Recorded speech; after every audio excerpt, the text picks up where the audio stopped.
मित्रों नमस्कार। अध्ययन बिंदु के इस डिजिटली प्लेटफॉर्म पे एक बार पुनः आप सब सभी का स्वागत है। हम लोग उत्तर प्रदेश लोक सेवा आयोग के द्वारा जो अगले महीने यानी 12 अक्टूबर को ये जो हमारी प्रारंभिक परीक्षा प्रस्तावित है यूपी पीसीएस 2025, इसके संदर्भ में करंट अफेयर पढ़ने का प्रयास कर रहे हैं।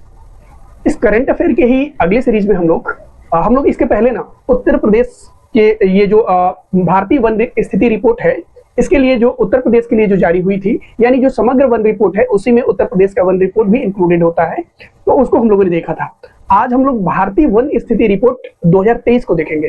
ठीक, यह रिपोर्ट 2025 में जारी हुई है, लेकिन यह रिपोर्ट 2023 के नाम से जानी जाती है।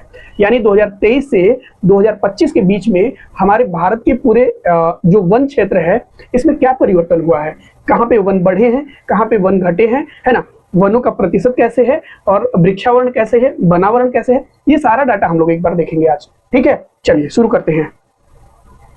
देखिए, फर्स्ट पॉइंट हमारा ये है कि यह वन स्थिति रिपोर्ट हम पढ़ने जाएं तो कुछ जो बुनियादी प्रश्न है ना, इसे हमें पूछना चाहिए। किससे? अपने आप से ही, प्रश्न को पढ़ते समय या विषय वस्तु को पढ़ते समय। जैसे कि हम पहला प्रश्न पूछे कि भारतीय वन स्थिति रिपोर्ट 2024-23 के अनुसार इस रिपोर्ट को किसने जारी किया, ठीक, और इस रिपोर्ट को कब जारी किया गया, ठीक है, फिर इस रिपोर्ट को जारी करना कब से शुरू किया गया, किस क्रम की ये रिपोर्ट है, कितने वर्षों में यह रिपोर्ट जारी की जाती है। तो ये जो कुछ बुनियादी प्रश्न है ना, यहाँ से भी कभी कभी प्रश्न बन जाते हैं। ठीक, एमसीक्यू में कभी कभी प्रश्न यहाँ से बन जाते हैं। ऑल ओके, गुड, साउंड भी ठीक है, हाँ गुड, एवरीथिंग ओके।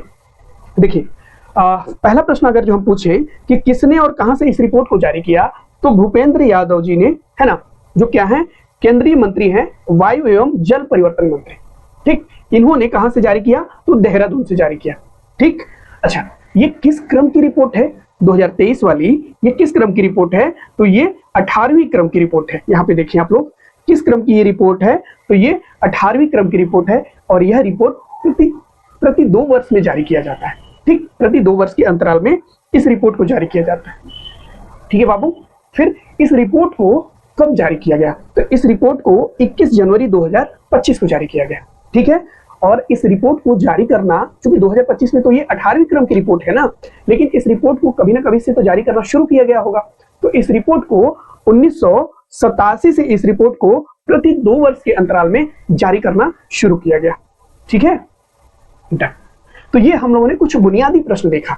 आइए आगे बढ़े और ये जो वन स्थिति रिपोर्ट है 18वीं क्रम की, इसके जो महत्वपूर्ण डाटा है ना, उसको देखने का प्रयास करते हैं, क्योंकि यहाँ से डाटा आधारित ही प्रश्न बनते हैं, है ना, और आगे भी डाटा आधारित ही प्रश्न बनने की प्रबल संभावना। जैसे कि भारत में कुल वनावरण कितना है। ठीक, हम लोगों ने जो भारतीय वन स्थिति, उत्तर प्रदेश की वन स्थिति रिपोर्ट 2023 को देखा था, ठीक से पढ़ा था हम लोगों ने, तो वहां पे एक चीज हम लोगों ने नोटिस किया था, क्या, कि आखिर वनावरण किसे कहते हैं और वृक्षावरण किसे कहते हैं। परिभाषा के स्तर पे हम जाएंगे तो वनावरण की क्या परिभाषा है, ठीक, और वृक्षावरण की क्या परिभाषा है, इसको हम लोगों ने उस दिन बहुत विस्तार से समझा था। ठीक, चल सॉरी, एक बार पुनः वनावरण की परिभाषा को देखने का प्रयास करें। तो जैसे हम मान लें कि ये कोई, है ना, 1 हेक्टेयर का भूखंड है। ठीक, 1 वर्ग हेक्टेयर का भूखंड है। इसमें से यदि हम 10% क्षेत्रफल पे यदि वनों की, वृक्षों की सघनता अत्यधिक है ना, तो उसे हम वन के श्रेणी में काउंट कर सकते हैं। ठीक, ध्यान रखिएगा, 2 क्राइटेरिया है। एक कि वह भूखंड 1 हेक्टेयर से कम का नहीं होना चाहिए, दूसरा वो उस 1 हेक्टेयर के भूखंड पे कम से कम 10% से अधिक वनों की सघनता ज्यादा होनी चाहिए, फिर हम उसे वनावरण में काउंट कर सकते हैं। ठीक, वृक्षावरण में नहीं। वृक्षावरण सॉरी, वृक्षावरण आप देखते हैं कि आपके घर के आसपास भी वृक्ष होते हैं, आपके घर के आसपास के जो बगीचे हैं उससे भी वृक्ष होते हैं, वहां भी वृक्ष होते हैं। तो क्या हम उसे वन कहते हैं? वन नहीं कहते हैं, क्योंकि वहां पे वनों की सघनता उतनी नहीं है, वृक्षों की सघनता उतनी नहीं है कि हम उसे वन काउंट कर सकें। ठीक है, तो ये एक छोटा सा डेफिनेशन था जिसके आधार पे हम लोग, चूंकि यह जो टॉपिक है ना वन स्थिति रिपोर्ट, इसमें हम ना एक शब्द क्या, वनावरण, और दूसरा शब्द वृक्षावरण, इससे बार बार टकराएंगे, है ना। तो हमें पहले ही एकदम क्लिस्टर क्लियर हो, है ना, कि वनावरण किसे कहते हैं, वृक्षावरण किसे कहते हैं। एक चीज हमेशा ध्यान में रखिएगा कि जो वनावरण है वो वृक्षावरण से कभी भी ज्यादा होगा, ठीक, हमेशा ज्यादा होगा वनावरण की जो स्थिति है। चलिए आइए देखते हैं भारत में वनावरण कितना है। तो वनावरण है 21.76%। किसके अनुसार? 2023 के वन स्थिति रिपोर्ट के अनुसार। कितना है बाबू? तो 21.76%। यदि इसको क्षेत्रफल में हम देखना चाहें तो ये है 7,15,373 वर्ग किलोमीटर। कितना है बाबू? 7,15,373 वर्ग किलोमीटर। और क्षेत्रफल में देखें तो ये किसके 21.76% है ना, ये किसका है? तो भारत के कुल क्षेत्रफल का ये है, भारत के कुल क्षेत्रफल का है ना, भारत के कुल क्षेत्रफल का ये 21.76% है वन। ठीक है, तो इस चीज को भी ध्यान में रखना है। आइए देखें, पहले हम लोगों ने देखा वनावरण कितना, तो 21.76%। और हमारा टारगेट कितना है कि हम कितना पे पहुंचाना चाहते हैं? भारत में वनों की जो स्थिति है 33% पे हम चाहते हैं कि भारत का जो कुल क्षेत्रफल है उसमें 33% वन हो जाए। हमारा टारगेट है 33% वन को अचीव करना। ठीक है, अभी हम पहुंचे कहां तक हैं? 21.76% पर पहुंचे हैं। अब देखें कि वृक्षावरण कितना है, तो वृक्षावरण है 3.41%। Everything okay, all good, all good. तो वृक्षावरण कितना है हमारा? तो 3.41%।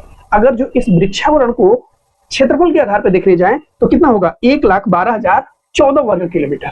ठीक, इस दोनों डाटा को बाबू बहुत विशेष तरीके से ध्यान रखिएगा। ये दोनों पॉइंट को बहुत याद रख लीजिएगा, सभी पॉइंट को, है ना, चाहे वो प्रतिशत में हो, चाहे वो क्षेत्रफल में हो, वनावरण हो या वृक्षावरण हो। इसका प्रयोग आप अभी ये जो मुख्य परीक्षा भी लिखने जाएंगे ना आप, तो इन्वायरमेंट इकोलॉजी में या कोई निबंध आ रहा है उसमें, या अन्य जो सेगमेंट है हमारे जीएस के मुख्य परीक्षा में, वहां हम इस डाटा का प्रयोग कर सकते हैं कि भारतीय वन स्थिति रिपोर्ट 2023 के अनुसार भारत में वनावरण है 21.76%, जबकि हमारा टारगेट है कि हम भारत में वनावरण को 33% पे लाएं, क्योंकि आप भी जानते हैं कि जितना ही वन होगा उतना ही जलवायु जो परिवर्तन की जो चरम घटनाएं हमको देखने को मिल रही हैं उसमें कमी आएगी। ठीक, चलिए, दो डाटा हम लोगों ने अभी रिमेंबर किया है, केवल एक वनावरण को और एक भारत के वृक्षावरण को। आइए देखें, अगर जो इन दोनों डाटा को जोड़ दिया जाए, यानी भारत के वनावरण को जोड़ दिया जाए और वृक्षावरण के डाटा को जोड़ दिया जाए, तो हमको क्या निकल जाएगा? भारत का कुल वन क्षेत्र निकल जाएगा। ठीक है, तो वनावरण कितना था हमारा? 21.76% है ना, और वृक्षावरण कितना था? तो 3.41%। इन दोनों को हम जोड़ दें तो कितना होगा? तो 25.1%। क्या भारत का कुल वन क्षेत्र होगा? तीन शब्दों से हम यहाँ पे खेल रहे हैं, यानी तीन शब्दों से हमारा सामना हो रहा है। क्या? एक वनावरण, एक वृक्षावरण और एक भारत का कुल वन क्षेत्र कितना है। ठीक है, तो भारत के कुल वन क्षेत्र की बात करेंगे तो कितना होगा बाबू? 25.17% है। ठीक है, इस डाटा को विशेष याद रखिएगा, इसको प्रतिशत में भी याद रखिएगा, क्षेत्रफल के आधार पे भी याद रखिएगा। यदि क्षेत्रफल पे हम जाएं देखिए तो कितना होगा? 8,27,000 है ना, 357 वर्ग किलोमीटर ये होगा भारत का कुल वन क्षेत्र। अब अगला बिंदु देखें क्या कि 2021 की तुलना में भारत के वन क्षेत्र में कितना वृद्धि हुआ है। टोटल की डाटा हम पूछ रहे हैं 2021 के बाद 2023 में ये जो वन आई है, वन रिपोर्ट आई है, तो इसमें 21 से 23 के बीच में कितने वन क्षेत्र में वृद्धि हुआ है। तो वर्ग किलोमीटर में हम जाएंगे तो 1,445 वर्ग किलोमीटर की वृद्धि हुई है। बहुत ध्यान से इस डाटा को पढ़िएगा बाबू। पूरी उम्मीद है कि 18वीं वन स्थिति रिपोर्ट जो भारत के स्तर पे है और जो यूपी के स्तर पे है, एक या दो प्रश्न डेफिनेटली देखने को आपको प्रारंभिक परीक्षा में मिलेगा। बस डाटा आप अपने दिमाग में रखिएगा, एक बार, दो बार, तीन बार इस वीडियो को देखिएगा, है ना, और कोशिश करिएगा कि अपने शब्दों में कुछ ट्रिक के माध्यम से, कुछ फ्लो चार्ट के माध्यम से, कुछ डायग्राम के माध्यम से, कुछ किसी भी तरीके से इस डाटा को आप रिमेंबर कर पाए। ठीक, आइए देखिए भारत में झाड़ियां कितनी हैं किसके अनुसार? 2000 भारतीय वन स्थिति रिपोर्ट 2023 के अनुसार झाड़ियां कितनी हैं भारत में? तो भारत के कुल भूभाग का 1.33% में झाड़ियां हैं। ठीक है, झाड़ियों की अलग डिफिनेशन होती है, वन का अलग डिफिनेशन होता है, वन क्षेत्र का अलग डिफिनेशन होता है और वृक्षावरण का अलग डिफिनेशन होता है।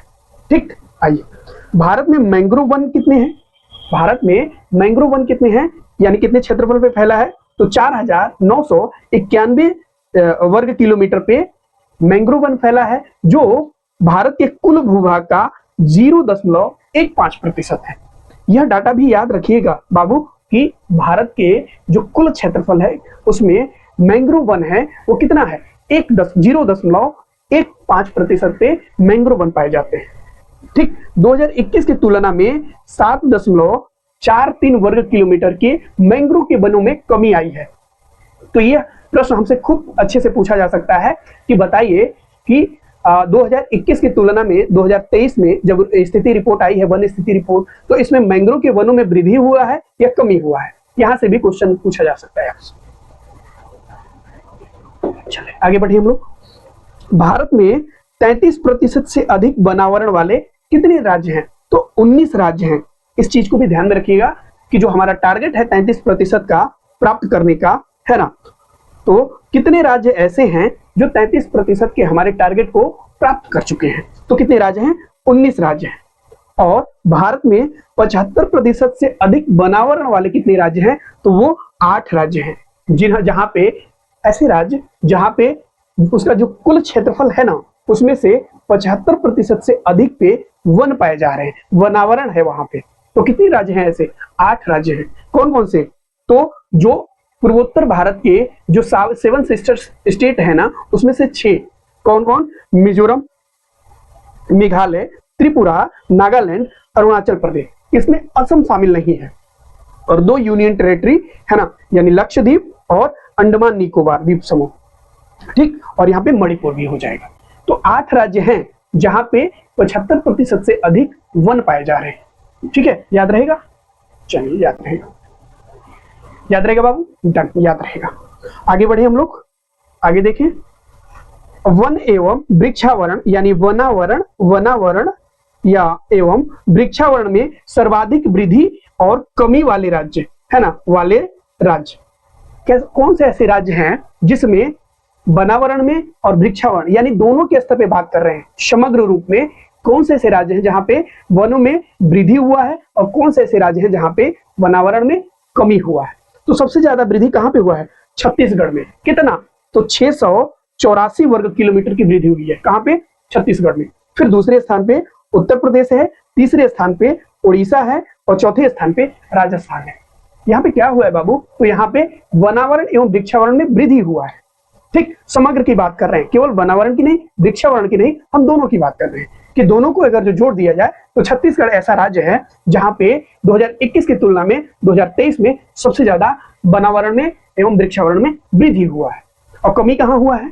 तो सबसे ज्यादा कमी मध्य प्रदेश में, दूसरे स्थान पे कर्नाटक में, तीसरे स्थान पे लद्दाख में और चौथे स्थान पे नागालैंड में कमी हुआ है। ठीक है, इस तीनों डाटा को याद रखिएगा बाबू, चारों पॉइंट को, और इस चारों पॉइंट को भी याद रखिएगा। ठीक है, आगे बढ़िए।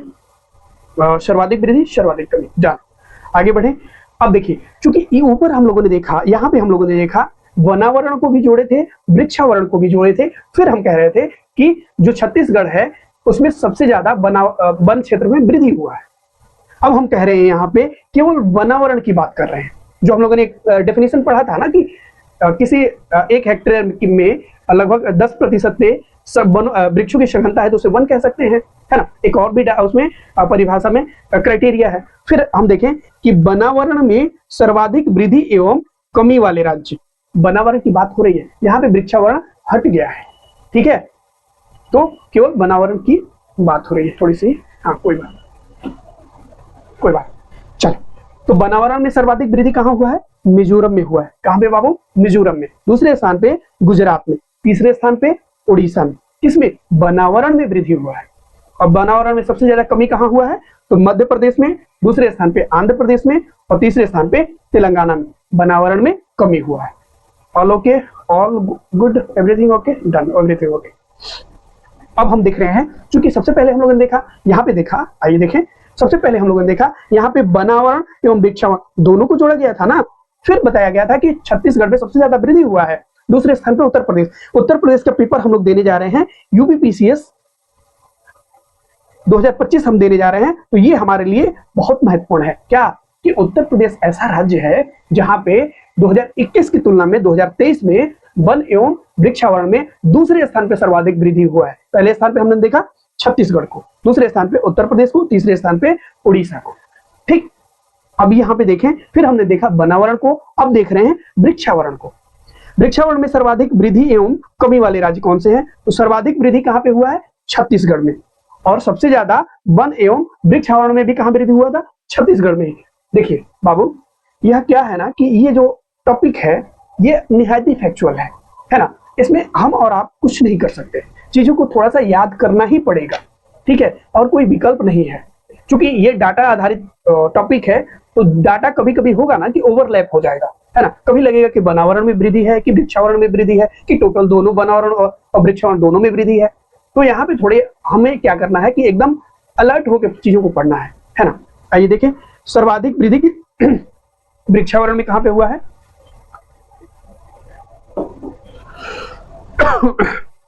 हाँ, कहाँ पे हुआ है वृक्षावरण में सर्वाधिक वृद्धि? तो छत्तीसगढ़ में, दूसरे स्थान पे राजस्थान में और तीसरे स्थान पे उत्तर प्रदेश में। क्योंकि उत्तर प्रदेश का स्थान भी यहाँ पे तीसरा आया है, किसमें? वृक्षावरण में वृद्धि में। तो हमें यह भी ध्यान में रखना है क्योंकि हम उत्तर प्रदेश के पेपर देने जा रहे हैं। डन। सबसे ज्यादा कमी कहाँ पे हुआ है वृक्षावरण में? तो सबसे ज्यादा कमी है कर्नाटक में, दूसरे स्थान पे बिहार में और तीसरे स्थान पे मध्य प्रदेश। ठीक है, याद रहेगा? चलिए, याद रहेगा। अब देखिए, अब एक और डाटा आया। क्या? मुझे लगता है कि यह प्रश्न, ये जो टॉपिक है ना, ये वाला टॉपिक और इसके बाद वाला जो स्लाइड है, ये वेरी इंपॉर्टेंट हो सकता है। ठीक है बाबू, तो ध्यान में रखिएगा। क्या हम कह रहे हैं कि क्षेत्रफल की दृष्टि से सर्वाधिक वन एवं वृक्षावरण वाले जिले कौन से हैं? क्या हम कह रहे हैं? क्षेत्रफल की दृष्टि से सबसे ज्यादा वनावरण एवं वृक्षावरण वाले राज्य कौन से हैं? ठीक है, तो इसमें सबसे ज्यादा कौन सा, किस राज्य के क्षेत्रफल में वनावरण है? तो मध्य प्रदेश पहले स्थान पे है। प्रतिशत में नहीं कह रहे हैं बाबू, क्षेत्रफल में कह रहे हैं हम।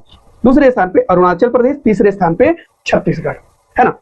मध्य प्रदेश के 77,000 यानी 77,000, है ना, 5300 किलोमीटर पे क्या है कि वृक्षावरण एवं वनावरण है। ठीक है, याद रखिएगा। एमपी पहले स्थान पे, दूसरे स्थान पे अरुणाचल प्रदेश और तीसरे स्थान पे छत्तीसगढ़ है। क्या? वन एवं वृक्ष आवरण में क्षेत्रफल के आधार पे। अब देखिए, प्रतिशत के आधार पे हम बात कर रहे हैं बाबू। यहाँ पे पहले हम लोगों ने देखा क्षेत्रफल के आधार पे, अब देख रहे हैं प्रतिशत के आधार पे।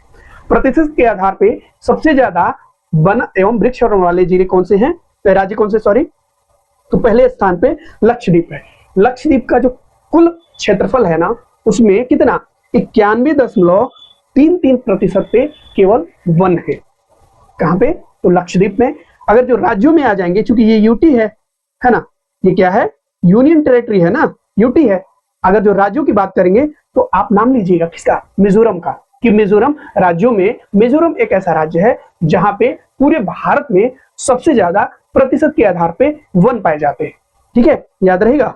चलिए, याद रहेगा। कितना? तो 85.34% पे यहाँ पे वन पाए जा रहे हैं। कहाँ? मिजोरम में। ठीक है, आगे बढ़े हम लोग।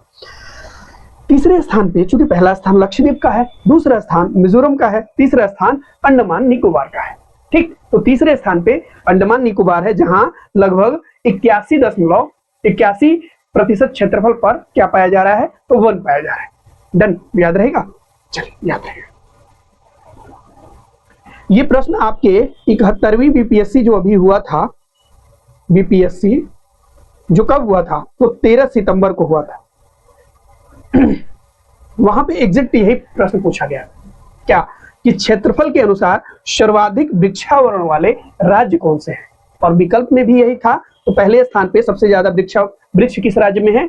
तो महाराष्ट्र में है, दूसरे स्थान पे राजस्थान पे है और तीसरे स्थान पे उत्तर प्रदेश में है। क्या? तो वृक्ष सबसे ज्यादा महाराष्ट्र में है क्षेत्रफल के अनुसार, सेकंड स्थान पे उत्तर प्रदेश है, राजस्थान है, और थर्ड स्थान पे उत्तर प्रदेश है। चूंकि हम यूपीपीएससी का पेपर देने जा रहे हैं तो ये हमारे लिए महत्वपूर्ण है। क्या? कि सबसे ज्यादा क्षेत्रफल के अनुसार में पहले स्थान पे वृक्षों में कौन सा राज्य? तो महाराष्ट्र, दूसरे स्थान पे राजस्थान और तीसरे स्थान पे उत्तर प्रदेश है। आइए आगे बढ़े। अब ये चूंकि यहाँ पे देखा हम लोगों ने क्षेत्रफल के आधार पे, अब यहीं पे कर ले, चूंकि यहाँ पे अलग दिया गया है डाटा, ये प्रतिशत के आधार पे कर ले। प्रतिशत के आधार पे वृक्षावरण वाले 3 राज्य बताइए। पहले स्थान पे, दूसरे स्थान पे और तीसरे स्थान पे कौन कौन से राज्य हैं? तो पहले स्थान पे चंडीगढ़, दूसरे स्थान पे दिल्ली और तीसरे स्थान पे केरल है। ठीक, पहले स्थान पे कौन सा है? चंडीगढ़, दूसरे स्थान पे दिल्ली है और तीसरे स्थान पे केरल है। अब यहाँ पे हमको कोई कंफ्यूजन नहीं हुआ, क्योंकि हमने देखा यहाँ पे क्षेत्रफल के आधार पे वृक्षावरण वाले 3 राज्य, और यहाँ पे हम लोगों ने देखा प्रतिशत के आधार पे वृक्षावरण वाले 3 राज्य। अगर जो यूनियन टेरिटरी की बात करेंगे तो चंडीगढ़ और दिल्ली हो जाएगा, और राज्यों में आएंगे तो हम पहले स्थान पे केरल हो जाएगा, बट अगर जो ओवरऑल देखेंगे तो तीसरे स्थान पे हो जाएगा। ठीक है, ऑल ओके, ऑल गुड। आइए प्रतिशत के अनुसार, हाँ यही चीज ऊपर हम लोगों ने देख लिया। आइए देखिए मैंग्रोव वन के बारे में अब थोड़ा सा बात करें कि भारत में मैंग्रोव वनों की स्थिति क्या है, कितने राज्यों में फैला है, सबसे ज्यादा मैंग्रोव वन किस राज्य में है, सबसे कम मैंग्रोव वन किस राज्य में है ना, और किन राज्यों में मैंग्रोव वन में वृद्धि हुआ है, किन राज्यों में मैंग्रोव वनों में कमी हुआ है। आइए देखें सर्वाधिक मैंग्रोव वन वाले 3 राज्य, पहले स्थान पे 2 राज्य हैं यहाँ पे, पहले स्थान पे पश्चिम बंगाल है, दूसरे स्थान पे गुजरात है। तो पश्चिम बंगाल और गुजरात ऐसे राज्य हैं जहां पे सर्वाधिक मैंग्रोव वन पाए जाते हैं। सॉरी, ठीक है, ध्यान में रहेगा। कितने राज्य और केंद्र शासित प्रदेशों में मैंग्रोव वन फैले हैं?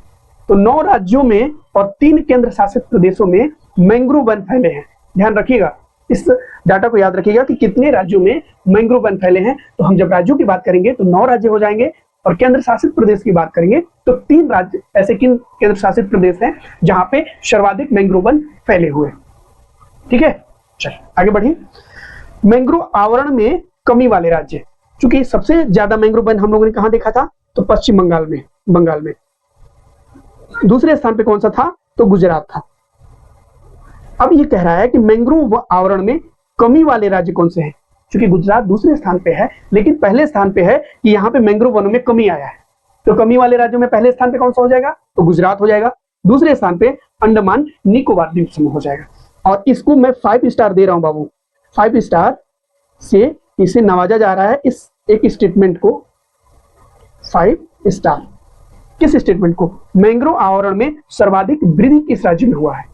तो इसमें आंध्र प्रदेश है और दूसरे स्थान पे महाराष्ट्र है। इस चीज को विशेष ध्यान, क्योंकि मैं विशेष बल दे रहा हूं इस पे कि इसको याद रखिएगा क्या, कि मैंग्रोव वनों में सबसे ज्यादा वृद्धि हुआ है आंध्र प्रदेश में और दूसरे स्थान पे महाराष्ट्र में। तो ये जो स्लाइड है इससे हम लोगों ने क्या क्या सीखा? 3 चीजें सीखा। क्या? पहला कि भारत में पश्चिम बंगाल ऐसा राज्य है जहां पे सर्वाधिक मैंग्रोव वन क्षेत्रफल में फैले हैं, दूसरे स्थान पे गुजरात है। तीसरा हम लोगों ने सीखा क्या, कि गुजरात ऐसा राज्य है जिसमें 2021 की तुलना में 2023 में क्या है, मैंग्रोव वनों में कमी आया है। दूसरे स्थान पे अंडमान निकोबार को देखा। और तीसरा जो सबसे महत्वपूर्ण हम लोगों ने लाइन देखा क्या, कि 2021 से 2023 के बीच में सबसे ज्यादा आंध्र प्रदेश में और दूसरे स्थान पे महाराष्ट्र में मैंग्रोव वनों में वृद्धि हुआ है। ठीक है, मैंग्रोव वनों में क्या हुआ है बाबू? तो वृद्धि हुआ। आइए आगे बढ़े। चलिए, रिकॉर्डेड है ना, रिकॉर्डेड फॉरेस्ट एरिया जिसे हम RFA भी कहते हैं, कि अंदर सर्वाधिक वृद्धि वाले राज्य उड़ीसा हो गया, कर्नाटक हो गया और पश्चिम बंगाल हो गया। दूसरा, हाँ, रिकॉर्डेड फॉरेस्ट एरिया के अंदर सर्वाधिक कमी किसमें हुआ है? तो त्रिपुरा में हुआ है। और सर्वाधिक वृद्धि कहां हुआ है? तो बिहार हुआ है, केरल हुआ है, बिहार और केरल और असम में हुआ है। क्या? रिकॉर्डेड फॉरेस्ट एरिया के बाहर सर्वाधिक वृद्धि कहां पे हुआ है? तो बिहार में, केरल में और असम में। कमी कहां पे हुआ? तो त्रिपुरा में हुआ। ठीक है, चलिए आगे बढ़े। देखिए यहाँ पे कुछ और महत्वपूर्ण पॉइंट दिए गए हैं जो हमारे एग्जाम के लिए बहुत ही महत्वपूर्ण है। देखिए क्या है, कृषि वानिकी को बढ़ावा देने वाले कितने राज्य हैं? यानी ऐसे राज्य जो इस प्रकार की खेती कर रहे हैं या इस प्रकार की कृषि कर रहे हैं जिससे क्या है कि कृषि वानिकी को बढ़ावा मिल रहा है, यानी कि वन क्षेत्र को या वनों को या वृक्षों को या झाड़ियों को बहुत ज्यादा नुकसान नहीं हो रहा है, या कृषि वानिकी को बढ़ावा दे रहे हैं। कितने राज्य? तो भारत के 21 राज्य हैं जो कृषि वानिकी को बढ़ावा दे रहे हैं। इसमें अगर जो संख्या बढ़ेगी तो ये इन्वायरमेंट इकोलॉजी के लिए बहुत अच्छी बात है। ठीक है, यदि यह 21 से बढ़ के 25 हो जाता है, 28 हो जाता है, तो ये और ही हमारे लिए अच्छी बात है। ठीक है, पश्चिमी घाट यानी जो हमारा हॉट स्पॉट है, जो पश्चिमी घाट, इसमें क्या है कि पश्चिमी घाट की पारिस्थितिकी संवेदनशील क्षेत्र कितना है? तो ये 60,000 285 वर्ग किलोमीटर का जो क्षेत्र है ना पश्चिमी घाट का, वो अति संवेदनशील पारिस्थितिकी के संदर्भ में माना जाता है। तो कितना क्षेत्रफल है? 60,285 वर्ग किलोमीटर। आइए अगला बिंदु देखें, भारत में कुल बांस क्षेत्र कितना है? बांस जानते हैं ना, बांस। तो बांस कितने, भारत के कितने क्षेत्रफल पे बांस फैले हैं या बांसों की खेती की जाती है? तो ये है 5,227 वर्ग किलोमीटर पे बांस क्षेत्र फैला है ना। फिर सर्वाधिक बांस वाले कितने राज्य हैं, कौन कौन से राज्य हैं? तो एमपी में सबसे ज्यादा बांसों की उत्पादन होता है या खेती होती है। दूसरे स्थान पे अरुणाचल प्रदेश है, जहां पे बांसों की खेती सर्वाधिक होती है। बांस क्षेत्र में सर्वाधिक वृद्धि किस राज्य में हुआ है? तो अरुणाचल प्रदेश में हुआ है। इस चीज को आप ध्यान रखिएगा। 2023-24 के दौरान किस राज्य में आग की घटना घटी है? सर्वाधिक आग की घटना घटी है। तो सबसे ज्यादा आग की घटना घटी है कहां पे? उत्तराखंड में, दूसरा उड़ीसा में और तीसरा छत्तीसगढ़ में। आपको याद होगा बाबू, तो आप पिछली बार यानी 2024 में जो यूपीपीसीएस की प्रारंभिक परीक्षा हुई थी ना, उसमें एक प्रश्न पूछा गया था, क्या? पारुल लाओ पैसे पाओ योजना उत्तराखंड राज्य ने ही शुरू किया था। क्यों शुरू किया था? क्योंकि उत्तराखंड के जंगलों में ये जो पारुल नामक पौधा है और इसकी जो पत्तियां हैं, है ना, विशेषकर पत्तियां, इससे क्या होता है, आग बहुत तेजी से फैलता है। तो गवर्नमेंट ने एक इनिशिएटिव लिया, क्या कि आप पारुल यानी पत्तियों को लाइए और हमें दीजिए, गवर्नमेंट को दीजिए, बदले में हम आपको पैसा देते हैं। ऐसा क्यों कर रही थी गवर्नमेंट? क्योंकि वो चाहती थी कि जो उत्तराखंड के जंगलों में जो आग की बारंबारता है, आग की बारंबारता जो घटनाएं घटित हो रही हैं, इस पे किसी प्रकार का अंकुशन लगाया जा सके। ठीक। और अभी हम लोगों ने कुछ दिन पहले ही जो अभियान थे और जो आयोजन थे, इसके संदर्भ पे एक डेडिकेटेड वीडियो देखा था। उसमें एक पॉइंट हमको यहाँ पे मेंशन करना चाहूंगा, क्या? एक बॉम्बे बकेट ऑपरेशन चलाया गया। बॉम्बे बकेट ऑपरेशन चलाया गया। यहाँ पे देखिए, बॉम्बे बकेट ऑपरेशन। यह ऑपरेशन किसके द्वारा? तो भारतीय सेना द्वारा चलाया गया। भारतीय सेना द्वारा चलाया गया। क्यों चलाया गया? तो उत्तराखंड के जंगलों की आग को कंट्रोल करने के लिए यह बॉम्बे बकेट ऑपरेशन चलाया गया। कहां पे चलाया गया बाबू? तो उत्तराखंड की जंगलों में चलाया गया। किसके द्वारा? भारतीय सेना द्वारा। ठीक है, याद रखिएगा। एक मिनट, हाँ, ये थोड़ा सा यहाँ पे दिख जाएगा आपको, अब दिख जाएगा। बॉम्बे बकेट ऑपरेशन भारतीय सेना द्वारा चलाया गया। आग पर क्या करने के लिए? तो नियंत्रण करने के लिए, नियंत्रण करने के लिए। ठीक है। पूर्वोत्तर भारत में वन एवं वृक्षावरण में कितनी कमी हुई है? क्योंकि पूर्वोत्तर भारत में हम जानते हैं ना कि सबसे ज्यादा वन प्रतिशत पाया जाता है, लेकिन फिर भी पूर्वोत्तर भारत में 327 वर्ग किलोमीटर में वनों में कमी आई है। ये कहीं ना कहीं भी अच्छी बात नहीं हो सकती। ये पॉइंट याद रखिएगा। क्या? ओके, हाँ, ये जो 3 बिंदु है ना बाबू, इसको विशेष ध्यान में रखिएगा। यहां से प्रश्न बने नहीं है, लेकिन प्रश्न बनने की प्रबल संभावना है। क्या? तो भारतीय वनों में कार्बन स्टॉक की क्षमता कितनी है? भारतीय वनों में कार्बन स्टॉक करने की क्षमता कितनी है? तो इसमें 7,285 मिलियन टन कार्बन स्टॉक करने की क्षमता है भारतीय वनों में। याद रखिएगा बाबू, ये 7,285 मिलियन टन, मिलियन टन क्या है? तो कार्बन स्टॉक करने की क्षमता है। कार्बन स्टॉक करने की क्षमता है। कहां? भारतीय वनों में, वनों में। ठीक है, याद रखिएगा। देखिए, सर्वाधिक कार्बन स्टॉक करने वाले जो राज्य हैं कौन कौन से राज्य हैं? तो अरुणाचल प्रदेश में के वनों में, या अरुणाचल प्रदेश में सबसे ज्यादा कार्बन स्टॉक करने की क्षमता है। दूसरे स्थान पे मध्य प्रदेश। आप एक चीज नोटिस कर रहे होंगे, क्या?